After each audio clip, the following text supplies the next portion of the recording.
Starke Unterarme sind bei vielen Sportarten wichtig, wie Klettern, um sich an Felsspalten oder beim Turnen, um sich an Stangen oder Ringen festzuhalten. Ihr spielt Tennis oder rudert, dann braucht ihr ebenfalls eine kräftige Unterarmmuskulatur, um den Tennisschläger bzw. die Ruderstangen kraftvoll einzusetzen. Und deshalb zeige ich euch in diesem Video ein komplettes Unterarmtraining mit diesen Widerstandsbändern. Los geht's!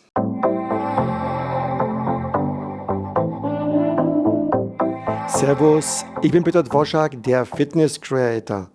Viele von euch trainieren ihre Unterarme mit diesen zwei bekannten Kurzhantelübungen, dem Handgelenk beugen und Handgelenk strecken. Ich zeige euch, wie ihr diese zwei Übungen mit den Widerstandsbändern durchführen könnt und außerdem zeige ich euch 4 neue Übungen. Fangen wir an. Übung Nummer 1 ist ein Handgelenkbeugen im Sitzen. Eine Schlaufe des Widerstandsbandes wird um einen Fuß geführt und der andere Fuß auf das Gummiband gestellt. Die andere Schlaufe wird im Untergriff genommen und das Handgelenk so auf dem Oberschenkel positioniert, dass es leicht über den Kniegelenk herausragt, was auch für alle anderen nachfolgenden Übungen gilt. Nun wird die Hand so weit wie möglich gebeugt und somit das Widerstandsband nach oben gezogen. In der Endposition wird 2 Sekunden gehalten und danach wird die Hand abgesenkt. Pro Unterarm 8 bis 12 Wiederholungen bis zur Muskelerschöpfung und davon 2 bis 3 Sätze absolvieren. Dies gilt für alle nachfolgenden Übungen und Varianten. Für diese Variante des Handgelenkbeugens ist eine kleine Eisenstange notwendig. Ein Fuß wird auf das Widerstandsband gestellt und durch die beiden Schlaufen die Eisenstange geführt.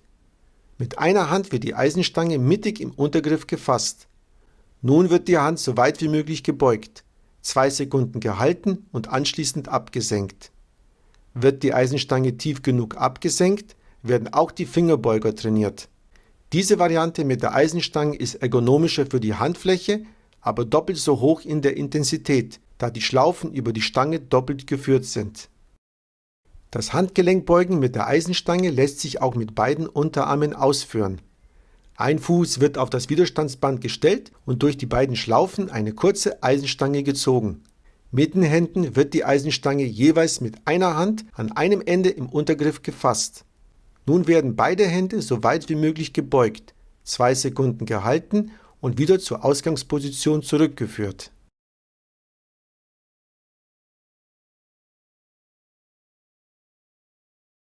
Im Stehen lässt sich das Handgelenkbeugen ebenfalls ausführen.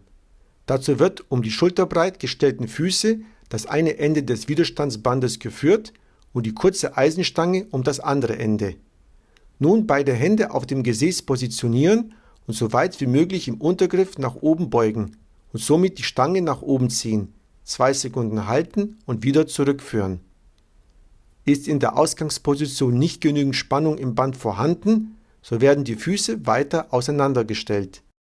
Um den vollen Bewegungsumfang des Handgelenkbeugens im Stehen zu erreichen, sollte der Oberkörper nach vorne geneigt werden.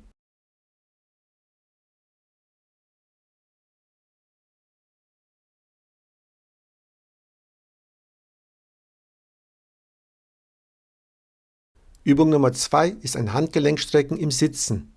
Eine Schlaufe des Widerstandsbandes wird um einen Fuß geführt und der andere Fuß auf das Gummiband gestellt. Die andere Schlaufe wird im Obergriff genommen. Nun wird die Hand so weit wie möglich langsam nach oben gezogen, 2 Sekunden gehalten und wieder zurückgeführt.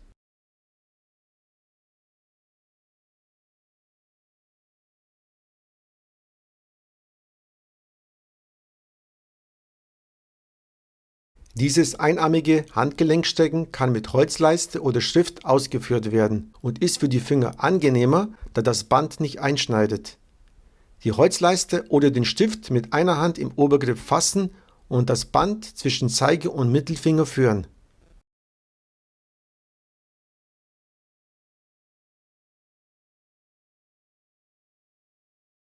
Bei dieser Variante werden die Streckmuskeln beider Unterarme gleichzeitig trainiert. Die eng zusammengestellten Füße stehen auf dem Widerstandsband und die kurze Eisenstange wird durch die beiden Schlaufen geführt. Nun mit jeweils einer Hand die Stange am Ende im Obergriff fassen und beidarmig nach oben ziehen, 2 Sekunden halten und wieder zurückführen.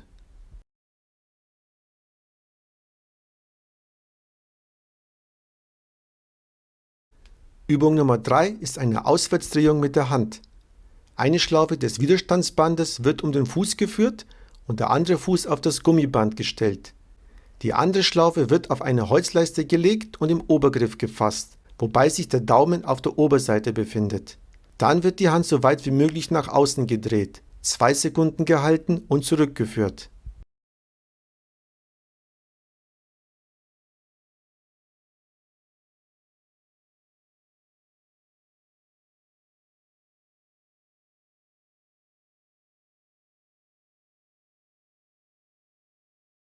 Übung Nummer 4 ist eine Einwärtsdrehung mit der Hand. Eine Schlaufe des Widerstandsbandes wird um den Fuß geführt und der andere Fuß auf das Gummiband gestellt. Die andere Schlaufe wird auf eine Holzleiste gelegt und im Untergriff gefasst. Dann wird die Hand so weit wie möglich nach innen gedreht, 2 Sekunden gehalten und zurückgeführt.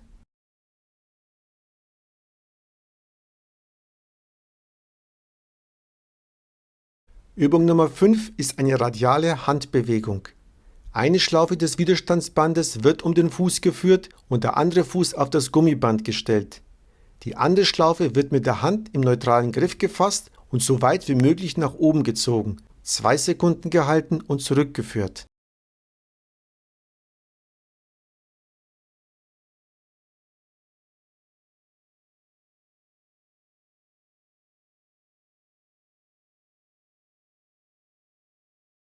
Übung Nummer 6 ist eine ulnare Handbewegung. Das Handtuch wird um den Nacken gelegt und darauf das Widerstandsband positioniert. Eine Schlaufe des Widerstandsbandes mit einer Hand festhalten und den Arm am Oberkörper fixieren. Die andere Schlaufe wird mit der Hand im neutralen Griff gefasst. Der Arm wird im rechten Winkel gehalten und die Hand so weit wie möglich nach unten bewegt. Dabei wird das Widerstandsband nach unten gezogen, 2 Sekunden gehalten und zurückgeführt. Bei dieser Bewegung darauf achten, dass der Unterarm während der Bewegung unbeweglich bleibt. Das war ein umfangreiches Unterarmtraining mit Widerstandsbändern. Falls ihr eure Unterarme mit einer Fingerhantel, einem Power Twister oder Kurzhanteln trainieren wollt, so findet ihr dazu Videos auf dieser Seite. Danke fürs Zuschauen und bis zum nächsten Video, euer Fitness Creator.